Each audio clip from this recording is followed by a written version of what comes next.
వ్యాపారస్తులకు హామీ ఇస్తున్నా, ప్రజలకు హామీ ఇస్తున్నా, మీ ఆస్తులకు మీ వ్యాపారాలకి రక్షణ ఇచ్చే బాధ్యత నాది. దుర్మార్గుణ్ణి ఓడించడానికి చెయ్యి కలపదాం. సిద్ధమా మీరు? కుందు పెన్నా వరకు వరద కాలువ, రాజోలి ఆనకట్ట వీటి మీద శ్రద్ధ పెడతా. మురుగునీరు డ్రైనేజ్ వ్యవస్థకు రూపకల్పన చేసి పరిష్కారం చేస్తాం. 350 పడకల ఆసుపత్రి, డాక్టర్లు కూడా లేరు. దీన్ని డెవలప్ చేసి ఒక మెడికల్ కాలేజ్ పెట్టి ప్రొద్దుటూరు ఒక మంచి టౌన్. ఇది ఎప్పుడూ వ్యాపారాలు బ్రహ్మాండంగా జరిగాయి.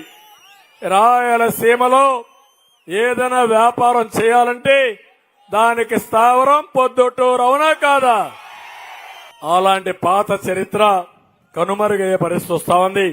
ఇప్పుడు నేను హామీ ఇస్తున్నా, ఈ టౌన్ మీద శ్రద్ధ పెడతా.